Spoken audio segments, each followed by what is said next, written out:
আগে মানুষ সকালে ঘুম থেকে উঠা হাত মুখ ধুইতো, টয়লেটে যাইতো, অনেকে আবার টয়লেটে গিয়া বিড়ি টিড়িও টানতো ক্লিয়ার হওয়ার লাগিয়া। আর এখন মানুষের ঘুম ভাঙলো মোবাইল দেখা। মনে হয় মোবাইলটা না দেখলে সূর্য ওঠে না, সূর্য না উঠলে দিন শুরু হয়, কিন্তু মোবাইল না দেখলে দিন শুরু হইব না। যে আমাদের গ্রামের এক মুরব্বী আছে, চাচা ডাকি, এলাই নতুন এক মোবাইল কিনছে। তো মোবাইল স্মার্টফোন আর কি, ফোনটা এত স্মার্ট চাচা নিজেই বোকা হয়ে গেছে। আমি জিজ্ঞালাম, চাচা ফোনটা কেমন? চাচা বললো ভালোই, কিন্তু আমার কথা শোনে না।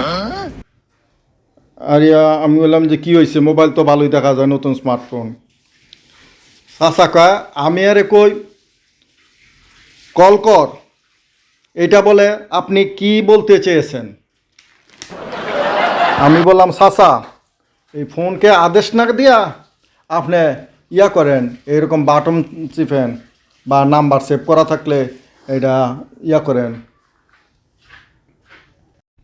আর একদিন দেখি চাচা মোবাইলের সামনে দাঁড়ায়া এমনি হাসতাছে, খালি হাসতাছে।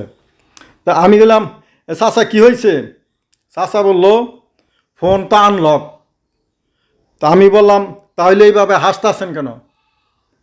তো চাচা বললো, এই রাগী মুখ দেখলে এই ফোনও ভয় পায়। সবচেয়ে বড় কাণ্ড হইলে কি জানেন, চাচা এখন ফোন চার্জে দিয়া নিজেই এই ফোনের পাশে এমনি বসে থাকে। তা আমি বললাম, চাচা আপনি কি পাহারা দিতেছেন? চাচা কয়, আরে বিদ্যুতের যে অবস্থা, একবার দেয় আবার নেয়, আবার দেয় আবার নেয়, আবার দেয় আবার নেয়, শেষে যদি আমার মোবাইলটাও নিয়ে নেয়। আগে খাওয়ার আগে মানুষ বলতো বিসমিল্লা, আর এখন এখন বলে কি 1 মিনিট ক্যামেরা অন করি, যেন সেলফি তোলে।